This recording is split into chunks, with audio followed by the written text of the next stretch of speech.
Alright guys, so there's the fire inside, okay? It's working. Alright, so the flame rods are new, the igniter's new. You can see the blue gas burning on the inside. And okay, so in this video, give it a thumbs up. I'm going to show you guys how to replace these flame rods and igniters. So I've got the gasket as well. It came with it. The hot water tank is currently on right now. I'm going to turn it off here in a second. So whoever's using it's not going to have any hot water while I'm doing this. But you got to essentially, you just pull these out here to the left. These are the cover plates. Left to the right, same thing. Okay, this pops out. There's 4 screws. 1, 2, 3, 4. I already took out 2 of them. And I'm going to take out the other 2 as well. So here we go.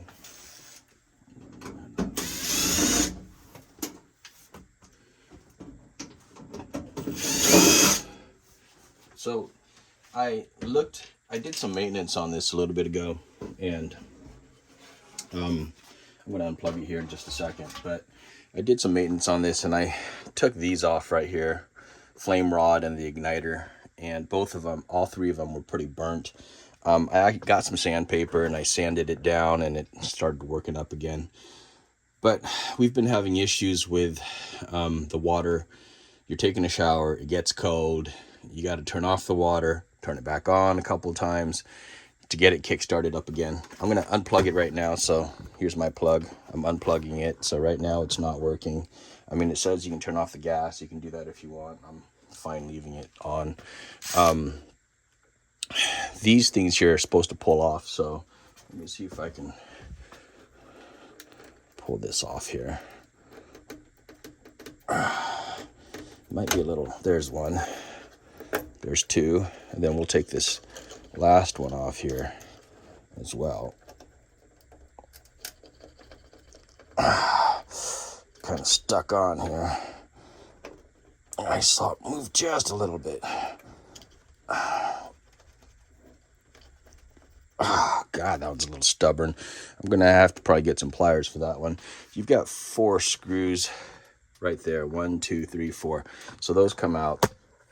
And then once you do that, you'll see how dirty these things are. Now, again, they were pretty dirty when I got them. I got the new ones. I'll show you those there in a second. Don't lose these screws.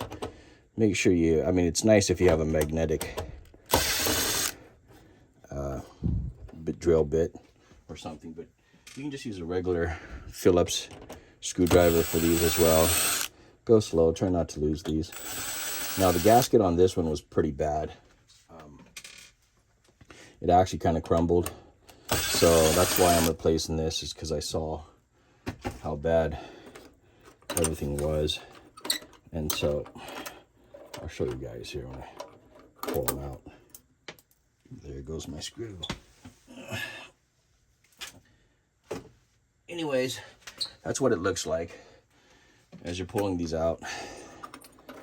Kind of wiggle them out carefully, and I'll give you a close-up here in a second of what it looks like. So let's get a close-up on that. They are pretty well burnt. Okay, I actually it was actually worse than this, and I got some sandpaper, low grit, and I kind of sanded it down. So these actually look better than what they were. And if you look closely here too, look at the gasket. It's just all beat up. I mean, half of it's missing. It just kind of crumbled right there. There's a piece of the gasket as well. So yeah, I'm going to change those out. You want to make sure you remember which is which. The igniter is kind of a different style. They give you 3 of them. 2 of them look identical. The 3rd one looks a little bit different. That's going to be the igniter. These 2 are, I believe, the flame rods. So anyways, let me see if I can pull this one off. They just kind of come out just like that right there.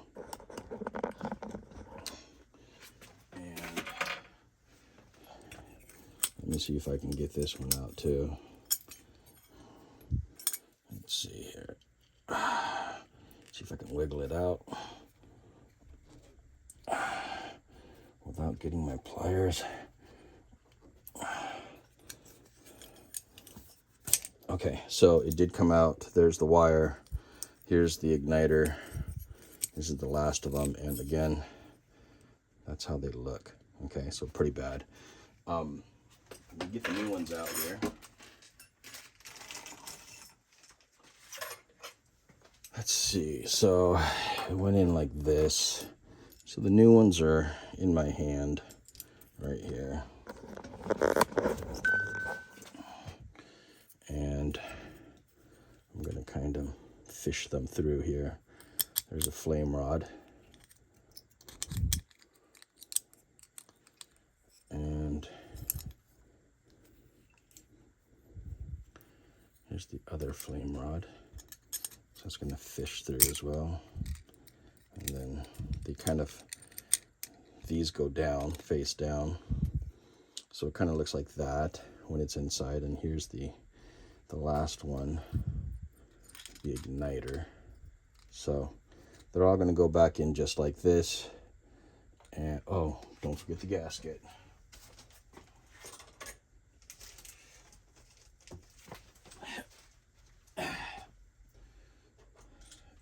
And that's the gasket, guys. So should go in just like that.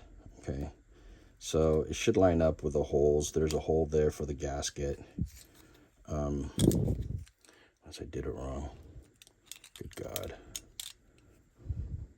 It's supposed to line up. Let's see. Nope.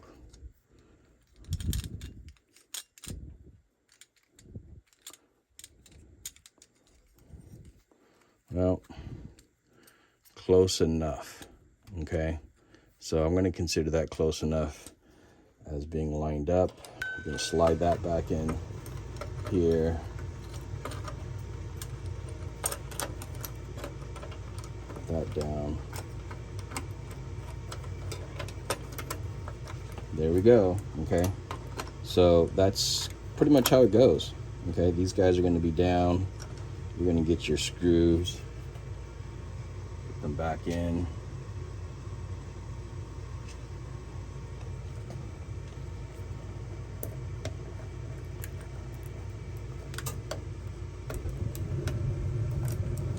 Oops. But it's a pretty simple, easy process. Again, this has been not maintained for a ridiculously long time, so we'll see how this turns out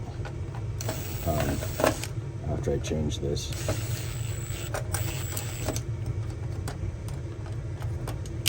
But I feel like once I get these in, should be running up to temp just fine. Shouldn't have any issues. I did hear a little bit of a beep before. I didn't come down fast enough to see what the code was, but I do recommend you guys do this by hand just to be safe. Put the screw there and there. And so that's pretty much it. Okay, so we're gonna put this back on in reverse order, the same way we took these out. I also flushed the system to get the concrete out, and to get the calcium out. And I used this powder solution, and it seemed to have worked pretty good. No issues with it. I'll try to make another video on that one, but pretty much these guys go in like that, and this is the last of it. Like that. Okay, so I'm going to take that, throw it back on. It's kind of crumply, but hey. So hopefully this video showed you how to do this. It's really easy to do. I even one time took all this stuff out and looked on the inside, did a little bit of vacuuming on the inside. You can also get an air compressor spray gun and just kind of spray some air in here as well, just to clean it all out if it needs to be. But that's pretty much it. I'm going to go ahead and plug it back in. Should be working good. If not, I'll let you guys know, but you can assume that it's going to be working good. Below, we've got all the plumbing stuff, and honestly, I am so glad the plumbers did this right, so I was able to service it myself. But the setups on these are quite interesting. You've got the main water. The water's going in on the blue side. It's going up and in to the hot water furnace, and gets hot and then goes back down through here and throughout the house. Okay, so that's kind of how that works. But to put everything back together, oh, you know what, there is a water filter down there. I'll do another video on that one as well, so we'll check that out. Okay guys, so I have a RINNAI, this is the RL75, and I'm going to show you how to replace the water filter on that. So when I bought the new water filter, it came with this little special tool. So it's a size, what is that, 16 millimeter socket right there, 16 millimeter, and it slides right in there like that, and then you go left to loose. Now before you do this, you got to make sure you turn off the water and unplug it, which I did. So I've got my fill lines here, so you want to make sure that's perpendicular. So I just turned it so it's like that. I'll show you after I do this here. So anyways, I'm gonna take this out. So I just cracked it to the left some. Let's see if water comes out. It may. And I got a bucket underneath to catch this water, so perfect. Okay, now I looked at this filter last time and it wasn't horribly dirty. Okay, I mean it was at the time, but right now it's fine.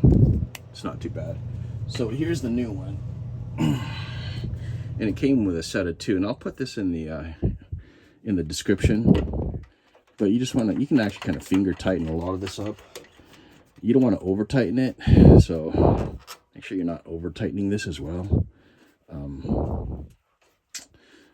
I'd say finger tight's probably going to be good enough, but you definitely don't want to over tighten it, guys. So it's pretty finger tight right now. I'm going to go to the right just a little bit, like a quarter turn, and that's it. Okay, don't do more than that. So that was it for the water filter. All right, I'm going to turn it back on. So you've got the water going back in. Okay, so if I'm showing you here. So I just, again, I turned this so it's parallel with that, and the red is now parallel with that as well. I'm going to plug it back in, get it on. Now people can use this, and the hot water thing should work. And in my other video, I just replaced these flame rods and ignition switch, so I showed you guys how to do that as well. But do some maintenance on your hot water tank. Don't do what I did. This thing went like 8 to 10 years without it, so it was running good until it wasn't. So right now it's good again. So here we go. Give it a thumbs up. And the water coming out of the hot faucet, it's nice and hot right now. I set it to 130. It's getting hotter here as we go, and it's going to get uncomfortable here if I keep my hands under, but yeah, it's nice and hot. It's working good. So that's